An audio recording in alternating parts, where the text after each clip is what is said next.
Continúa el proceso de diálogo en Venezuela, un diálogo que no ha despertado mucha confianza por ninguno o en ninguno de los sectores políticos en Venezuela, pero ha generado polémica la forma en que ha sido administrado y la forma en que sus actores han de alguna manera expresado y dado declaraciones generando falsas expectativas, pronosticando escenarios o dando a entender que alguna de las partes tendría que claudicar para que una gane. Pero también juega un papel importante el Vaticano. El enviado especial del Vaticano, el Monseñor Claudio María Celli, advirtió que si en Venezuela fracasa el diálogo entre el gobierno y la oposición, el pueblo venezolano será el más perjudicado y no la Santa Sede. Si fracasa el diálogo, es el pueblo venezolano el que se hunde más. Así dijo.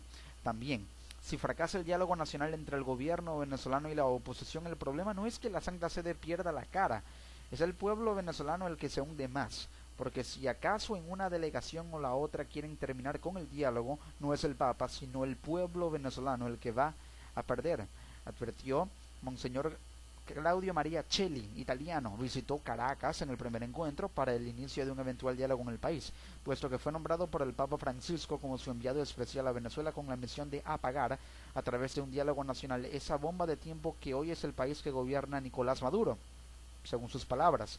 En este sentido, Claudio María Celli aclaró que no se trata de una mediación, sino de un acompañamiento por parte de la Santa Sede. Francisco está jugando un papel muy fuerte, corremos un riesgo, vamos a ver, que Dios nos ayude, expresó. Durante la primera reunión consideró que el país espera señales auténticas para comprender que el diálogo es una realidad como principal instrumento de la política.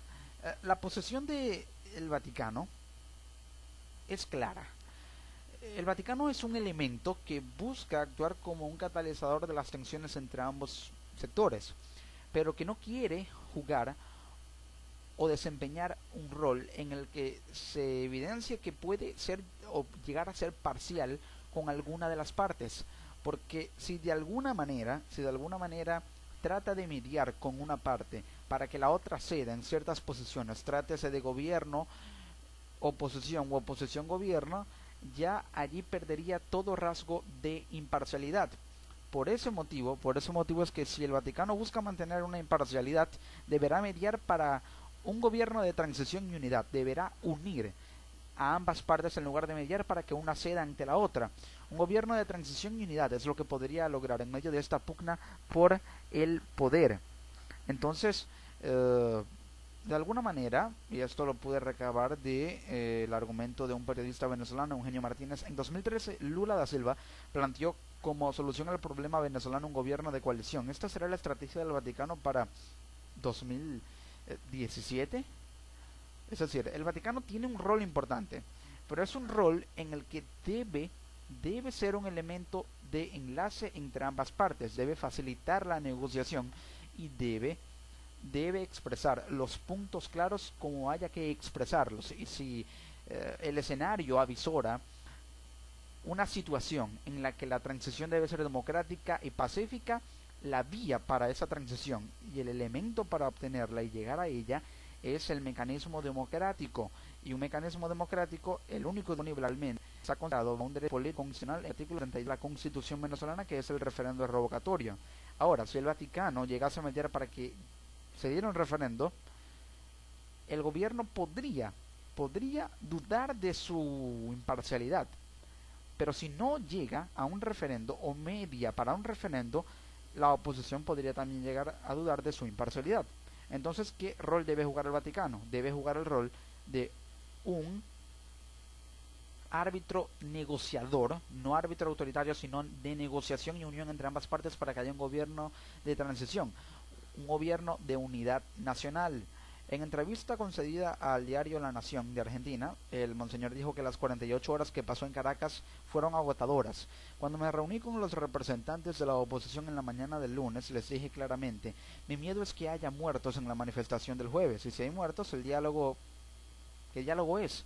La oposición reflexionó y gracias a Dios suspendieron esta manifestación. Por este motivo es que el Vaticano disuadió a la oposición de suspender esa manifestación porque sabía que el costo político era muy alto, que el costo político y social de esa estrategia implicaba una posible implosión que echaría por la borda cualquier intento de diálogo. Y eso lo entendió la oposición para dar un lapso de tiempo a que el gobierno trate de ceder y responder, y de esa manera poder lograr un escenario que es el más propicio, más idóneo. Ese escenario idóneo es una transición, pero la transición debe ir acompañada de un mecanismo que garantice la estabilidad democrática, y ese es el referendo revocatorio. Vale destacar que el secretario general de la Unión de Naciones Suramericanas, UNASUR, Ernesto Samper, anunció que el 11 de noviembre será el próximo encuentro entre la representación del gobierno y la oposición venezolana. Ese día se deberían anunciar los acuerdos posibles a los que deberían haber llegado gobierno y oposición, pero claramente la posición del Vaticano es la de facilitar un acercamiento que propicie un entendimiento para llegar a lo que debería ser una transición. Ahora, esto en la teoría, la práctica podría llegar a ser muy diferente si alguna de las dos partes duda del Vaticano, o si el mismo Vaticano sigue expresando opiniones que no dejan algún ápice de optimismo en lo que se refiere a qué pasaría si el diálogo fracasa y qué viene después del diálogo. Si el mismo enviado del Vaticano ha dicho y ha expresado que si fracasa el diálogo, el pueblo venezolano es el que se hunde más. Es decir, que el Vaticano avisora más crisis sin solución alguna si no resulta un diálogo que no da garantías absolutamente de nada. Así están las cosas.